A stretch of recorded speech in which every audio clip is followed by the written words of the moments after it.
વલસાડના તિથલ સમુદ્ર કિનારે વર્ષોથી અનેક પ્રકારના જીવંત અને મૃત દરિયાઈ જીવો મળી આવે છે. પ્રહરી ચેરિટેબલ ટ્રસ્ટ આવા જીવોને અભ્યાસ અર્થે વન વિભાગ અને વૈજ્ઞાનિકોને સોંપતું આવ્યું છે. આજરોજ વલસાડના દરિયા કિનારે પોર્પોઇઝ નામની દુનિયાની સૌથી નાની વ્હેલ મળી આવી છે અને સાથે જ સુરવાડા દરિયા કિનારે આપણને એક ગ્રીન સી ટર્ટલ મૃત અવસ્થામાં જોવા મળી આવ્યો છે. આ બંને જીવો ફેફસાથી શ્વાસ લેતા જીવો હોવા છતાં દરિયામાં હજારો વર્ષથી લાખો વર્ષથી પોતાનું અસ્તિત્વ સફળતાથી રક્ષિત કરી શક્યા છે.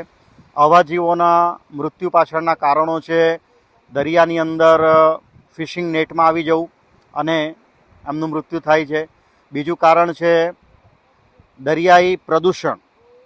ઔદ્યોગિક પ્રદૂષણને કારણે આવા જીવોને અનેક પ્રકારના રોગ થતા હોય છે અને એનું મૃત્યુ થાય છે. ત્રીજું કારણ છે દરિયાની અંદર મોટી જે સ્ટીમરો છે તેના પંખાની અંદર આવા જીવો આવી જતા હોય છે અને એમનું મૃત્યુ થતું હોય છે.